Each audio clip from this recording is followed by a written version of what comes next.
Hi friends, welcome to my channel CTET tested zone. Friend, आज paper में कुछ ऐसा न्यूज़ दिया है जो कि मैं आप लोगों को बताने जा रहा हूँ कि फ्रेंड्स देखिए, ये जो 7वां चरण की नई नियमावली की जो बात हो रही है और सुपर टेट लेने की जो बात हो रही है, उसमें कहा ये जा रहा है फ्रेंड कि पहले से जो भी टीचर हैं नियोजित शिक्षक, उनके बारे में कहा जा रहा है कि वैसे योग्य शिक्षक नहीं है, जिन कारण से बिहार में शिक्षकों की बदनामी होती है।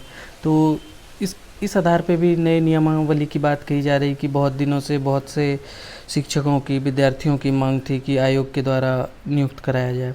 तो इन सब विषयों पर मैं चर्चा करने जा रहा हूँ और ये नए जो भी सिलेबस है इसके जो भी और आयोग जो भी कराएगी, तो इसका कब तक क्या आ जाएगा वो सभी मैं आपको इन्फॉर्मेशन देने जा रहा हूँ। तो प्लीज़ आप मेरे इस चैनल पर नए आए हैं तो प्लीज़ लाइक एंड सब्सक्राइब कर दीजिएगा।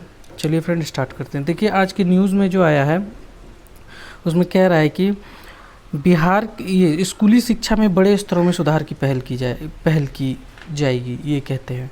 इसमें कहा जाता है कि बिहार में स्कूल शिक्षा के बड़े स्तर पर सुधार की पहल हुई है। इसकी वजह से 2 दिन पहले सरकार ने बिहार राज्य शिक्षक नियमावली 2023 को लागू किया।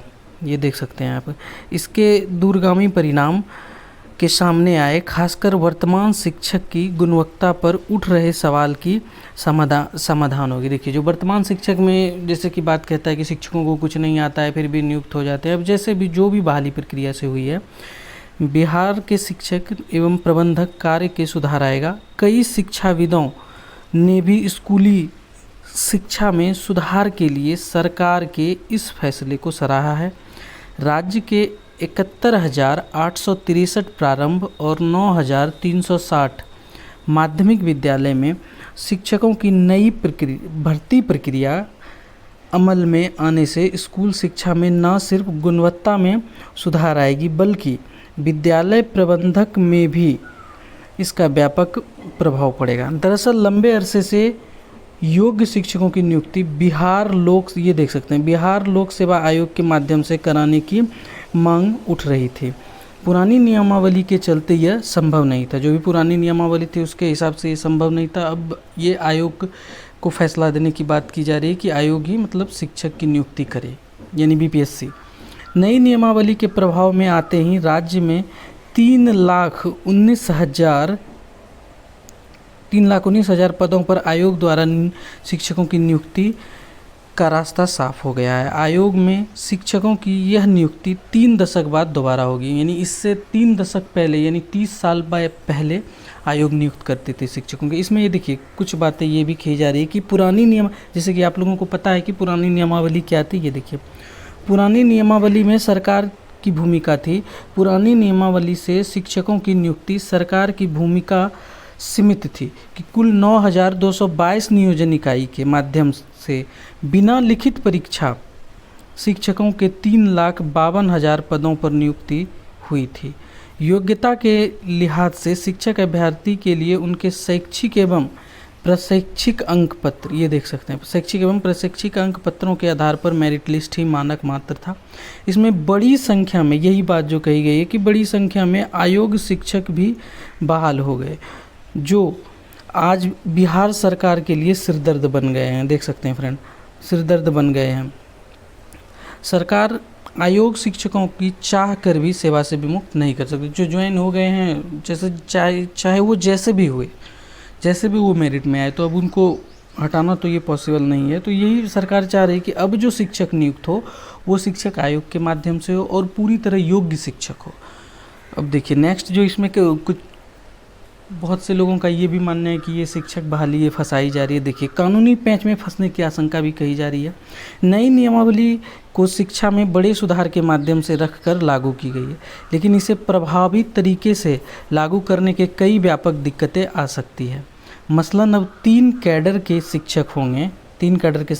2006 से पूर्व ये कार्यरत 60,000 शिक्षक और इसके अलावा नियोजित प्रक्रिया में तैनात 3,52,000 शिक्षक कैडर अलग अलग हैं। आयोग से नियुक्त होने वाले शिक्षकों का जिला कैडर होगा। देखिए, जितने भी आयोग से नियुक्त होंगे शिक्षक, उनका अपना जिला कैडर दिया जाएगा। उसके बाद इनके लिए सेवा शर्तें भी अलग होगी, जिसे नियंत्रण करने के लिए कुशलता दिखानी होगी। ये तो फ्रेंड था कि चलिए शिक्षकों की बहाली की प्रक्रिया की बात की जा रही है। अब मैं एक और न्यूज़ आप लोगों से अवगत कराना चाह रहा हूँ, जो कि देखिए कल जैसे कि इतना ज़्यादा जब से ये नई नियमावली की बात हो रही कि बीपीएससी कराएगी या फिर सुपर टेट हो गए, उसके बाद से जो मतलब इसके विरोध हो रहा है। देखिए नियोजन के लिए अभ्यर्थी सड़क पर उतरे। देखिए 7वें चरण के नियोजन की मांग को लेकर फिर एक बार अभ्यर्थी सड़क पर उतरे। बुधवार को इको पार्क पर जुड़े अभ्यर्थी को पुलिस ने रोका। पुलिस और अभ्यर्थी के बीच झड़प भी हुई। पुलिस के द्वारा बल प्रयोग किया गया। 2 अभ्यर्थी अभिषेक झा और अजय कुमार को हिरासत में लेकर सचिवालय पुलिस थाने ले गई। देर शाम दोनों अभ्यर्थी को छोड़ भी दिया गया। तो ये देखिए ये सभी हो रही है। बहुत सारे जो देखिए जितने भी स्टूडेंट हैं फ्रेंड्स, मैं ये नहीं कह रहा, जितने भी स्टूडेंट जो भी मेरिट लिस्ट में थे, जिनका रैंक के साथ दिया गया था, उन लोगों को तो तकलीफ़ सच में हो रही होगी। उनका तकलीफ़ का तो बयान नहीं किया जा सकता। अब उन लोगों को एक तो आयोग 2019 में एग्ज़ाम कराती है, 2020 में रिज़ल्ट देती है, 4 साल बाद फिर वो 2023 में कहती है कि अब फिर से एग्ज़ाम लेना होगा, तो तकलीफ़ तो होगा ही। वो तो समझ सकते हैं आप लोग भी। जितने भी हैं जो मेरिट लिस्ट में होंगे वो लोग को तो अब लगता होगा अब हम लोग को नियुक्ति पत्र होगा, लेकिन फिर से कहा जा रहा है कि नहीं अब आप लोगों को एग्ज़ाम देना होगा, तो बुरा तो लगेगा ही जो भी हैं। लेकिन अब क्या कीजिएगा, हमारे और आपके हाथ में और बस में तो है नहीं कुछ। ये तो बिहार सरकार का जो मन आएगा, जैसे आएगा वैसे वो करते ही हैं और करते आ ही रहे हैं, देख ही रहे हैं। तो हम लोगों को बस यही है कि चलिए जैसे परीक्षा लीजिए हम लोग देंगे, बस चलिए बस यही था कि पॉजिटिव रहिए फ्रेंड्स। और अब सुपर टेट हो जो भी हो, ढंग से मेहनत कीजिए और परीक्षा देना है हम लोग को। चलिए यही एक इन्फॉर्मेशन था फ्रेंड्स देने के लिए। प्लीज़ आप लोग मेरे चैनल पे नए आए हैं तो लाइक एंड सब्सक्राइब कर दीजिएगा। Thank you friend, thank you for watching. इस तरह से जो भी रिलेटेड वीडियो आएंगे शिक्षक माध्यम से मैं फिर लाते रहूँगा। चलिए थैंक यू फ्रेंड्स।